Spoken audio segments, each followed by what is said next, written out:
From the PEP Radio newsroom, these are the stories we are covering at this hour.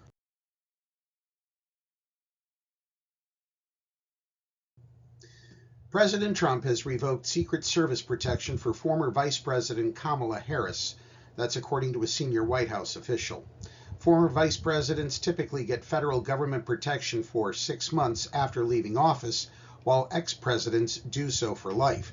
But another person familiar with the matter says then-President Joe Biden quietly signed a directive that had extended protection for Harris beyond the traditional 6 months.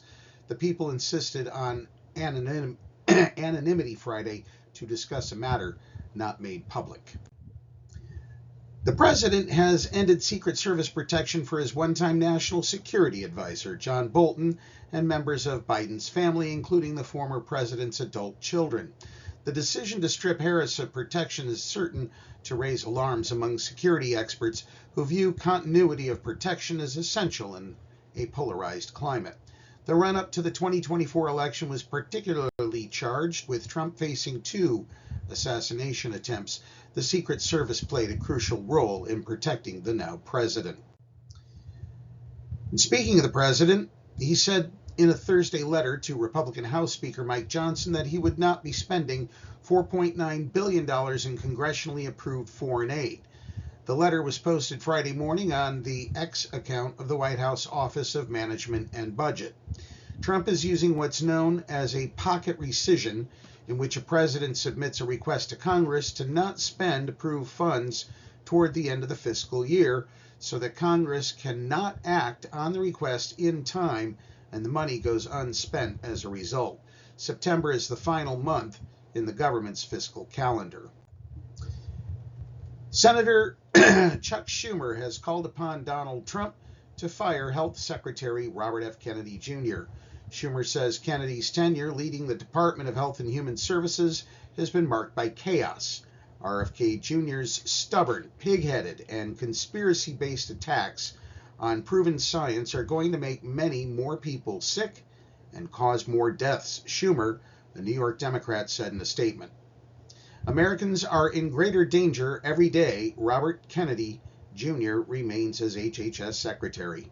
Senate Democrats uniformly opposed Kennedy's confirmation in February, but criticism of how he's handled the job has only increased since the Trump administration moved to fire Susan Monares, the director of the Centers for Disease Control and Prevention.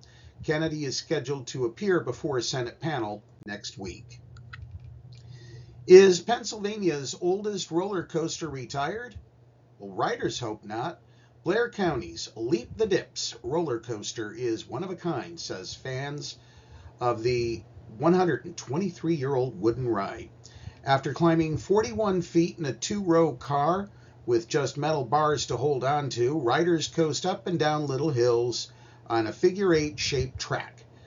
The ride travels at about 10 miles per hour, but a now uncommon type of engineering allows the cars to pop off the track just a little bit, said Joseph Honor, who serves as historian for the nonprofit American Coaster Enthusiasts, hence the coaster's name.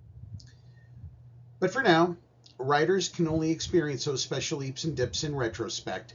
Leap the Dips hasn't operated since 2023 as Lakemont Park, home of the roller coaster, decided to keep all its rides closed this year and last due to financial concerns.